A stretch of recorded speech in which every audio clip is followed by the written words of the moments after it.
Inilah 10 YouTuber dengan jumlah subscriber yang terbanyak di Indonesia per 12 November 2023. Di urutan 10 ada Baim Paula dengan subscriber 21,3 juta. Di urutan 9 ada Willy Salim dengan subscriber 23,5 juta.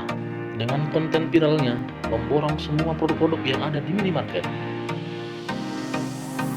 Di urutan ke-8 ada Trans7 Official dengan subscriber 25,5 juta, salah satu televisi nasional yang ada di Indonesia.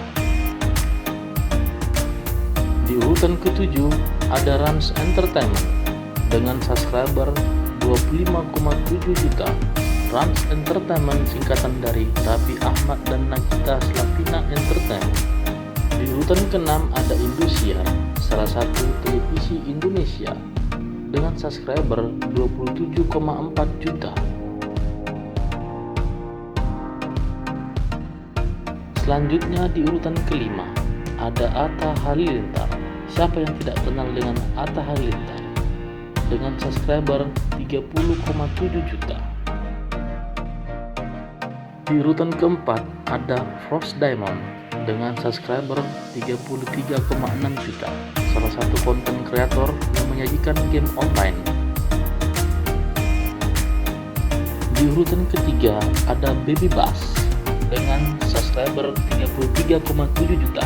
Baby Bass menyajikan konten anak-anak edukasi dalam berbentuk kartun.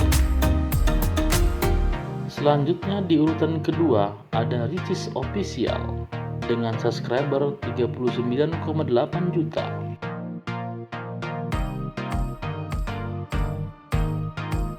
Di urutan puncak ada Just No Limit dengan subscriber 42,1 juta dengan menyajikan konten gamernya. Dan ternyata Deddy Corbuzier tidak termasuk dalam 10 besar YouTuber dengan subscriber terbanyak di Indonesia.